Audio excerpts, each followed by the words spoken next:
গ্রামের রাস্তা তৈরির সময় কাজে গাফিলতি দেখে প্রতিবাদ করেছিলেন পূর্ব শ্রীধরনগর গ্রামের বাসিন্দা অলোক হালদার। অভিযোগ, তারপরেই হোল্ড করে দেওয়া হয় দিনমজুর কাজ করা অলোকের অ্যাকাউন্ট। কিছুদিন আগে অলোকের অ্যাকাউন্টে বাংলা আবাস যোজনার প্রথম দফার টাকা ঢুকেছিল। তারপর হঠাৎই বিডিও থেকে অর্ডার আসে, কিছু অভিযোগের কারণে তার আবাস যোজনার অ্যাকাউন্ট হোল্ড করা হয়েছে।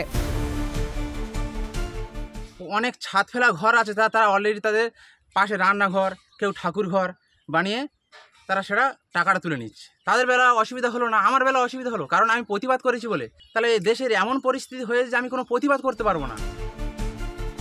ঘটনাটি বিষয়ে জিজ্ঞাসা করা হলে মথুরাপুরের বিডিও জানান, 5 থেকে 6 জনের বিরুদ্ধে অভিযোগ আসায় অ্যাকাউন্টগুলি হোল্ড করা হয়েছিল। পরে কমিটির তরফে বিষয়টি তদন্ত করে অ্যাকাউন্টগুলি ফের চালু করে দেওয়া হয়। এটা নিয়ে আমাদের কাছে একটা অভিযোগ এসেছিল, শুধু ও না, এর সঙ্গে আরও 5-6 জন ছিল। তারপরে আমরা আমাদের ব্লক লেভেল কমিটি, আমাদের জয়েন্ট বিডিও সাহেব আর সিনিয়র অফিসারকে দিয়ে আমরা এনকোয়ারি করিয়েছি।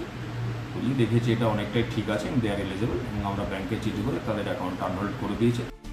প্রশাসনকে ভুল পথে চালিত করা হয়ে থাকতে পারে, তাই এ ধরনের ঘটনা ঘটেছে। বিষয়টি নিয়ে তদন্ত করে দেখা হবে বলে জানান জেলা পরিষদের সদস্য উদয় হালদার।